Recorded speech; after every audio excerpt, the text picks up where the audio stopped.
So, what do we think about the Ghost Rider post trip? This is the best car ever. I can't believe this was $2,000. The fastest I was able to get this thing to go was 115 miles an hour.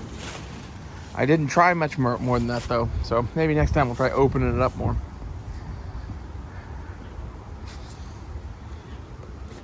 And I know, like, the thought of this thing doing 115 miles an hour seems questionable. It was fun. Ghost Rider handles like a fucking awesome bitch. I'm rather pleased with myself. I think the key to this is the series of events that happened for me to get this car. Like, the thing you gotta understand about Ghost Rider, that bumper being gone, that's the reason that they sold the car. Yeah, well, the other reason is it's an older car, right? And this was one more thing, and this killed the insurance. Why did it kill the insurance? Well, the insurance had just gotten done replacing the entire drivetrain and transmission on this car. And I put it to you that that's why this thing drives so fucking nice. Between that and it has new tires on it too when I got it. So, $2,000 car, quite a bit of it's new. And it's a Honda. And like, this is half of it, is I'm pretty damn sure with almost no maintenance, this car would last several years. Yeah, that is the reputation Hondas and Toyotas have to me. A few other Japanese cars or whatever, maybe too. I don't know about them, but my last car was a Toyota and this was a Honda. And my family has had several Hondas and a couple of Toyotas. It's just everything about them, man. Like, my friend's first car that I helped him restore was a Honda Prelude. We dug that car up out of a pasture. Let that sink in. We dug up a car out of the dirt and got it to run again with almost no parts. Like, we just cleaned it off and we put like a couple new belts on it. It was a Honda Prelude from 1986.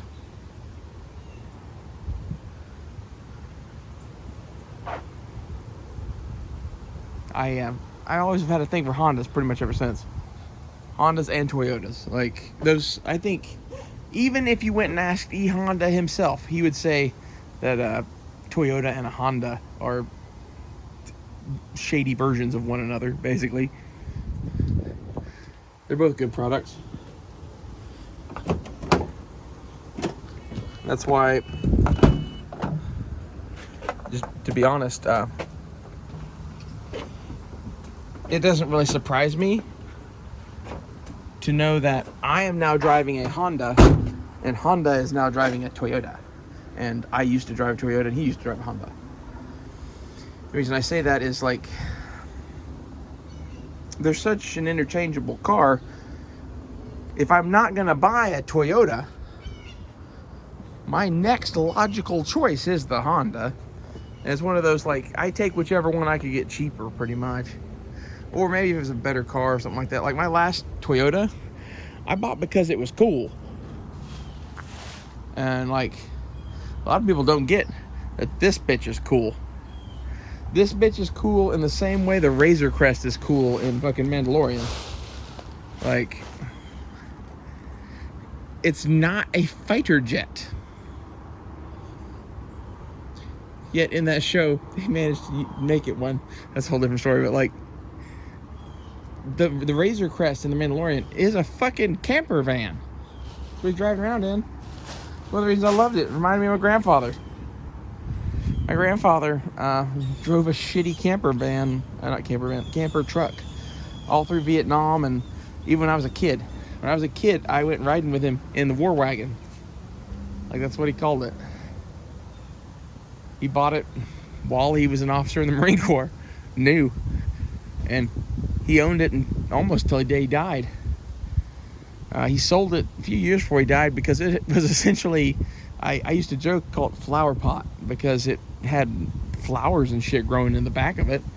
Like, literally, it had sat so long it was turning into a planter. And then my grandmother heard me say that, and she started calling it the planter.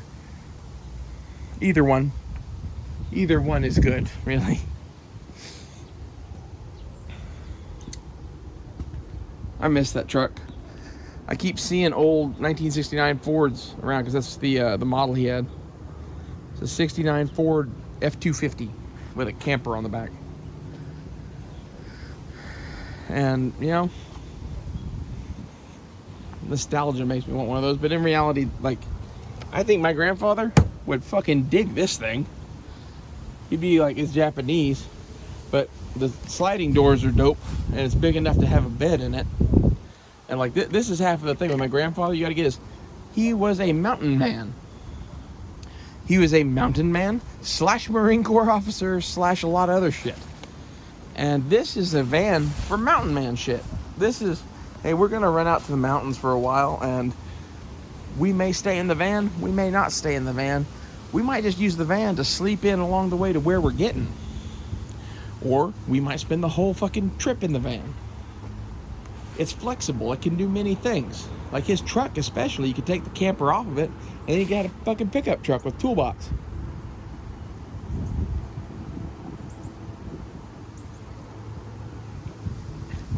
Gatorade.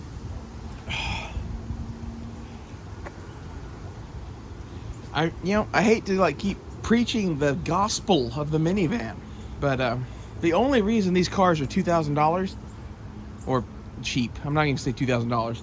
The only reason that minivans are cheap is because they are associated with soccer moms and being shit.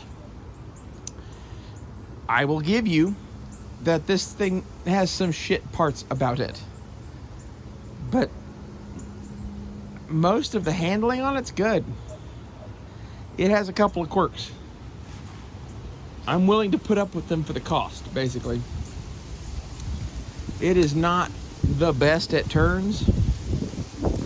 It is not the best at many things. Let's put it that way, as far as driving goes. But if you know the limits of your vehicle and are a good driver, I could drive circles around people in Ferraris in this car.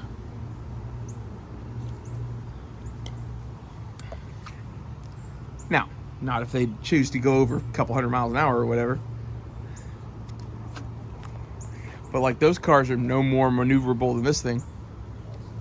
That was my point.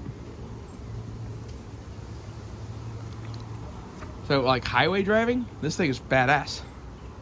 It's around town that you notice its quirks. And like the quirks, I would say, is mostly that like, if you take a turn too tight, your car will make weird noises. That, and because it's front wheel drive, it has this tendency to just drag its ass behind it. Like, I don't know if that's necessarily a good thing. It makes for some interesting fishtails around corners.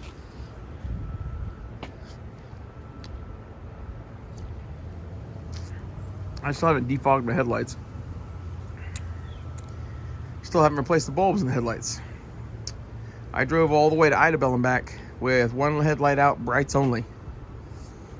I would turn the one down to one headlight for fog, which was really nice actually, or when I'm passing people. But I kind of figured most of that trip was going to be no highway, no one else on the highway, so it was good. And I actually didn't have any problems with the lights being too bright in Tulsa, because everyone in Tulsa uses the brightest fucking lights on earth. These are dim compared to modern light. Like, I have my high beams on all the time and nobody notices because they're fogged over and old school lights. On the highway, you kind of start noticing because like the angle is what matters, right? Inside a town, you're too close usually.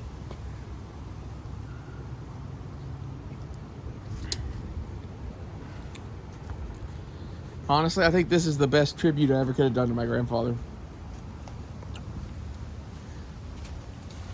And the most bitching part about the tribute part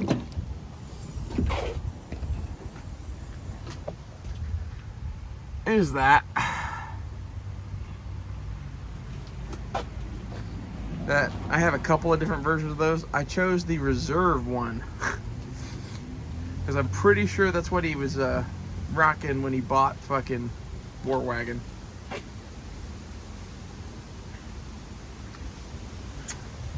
Sexual chocolate. That is a scarab from Egypt.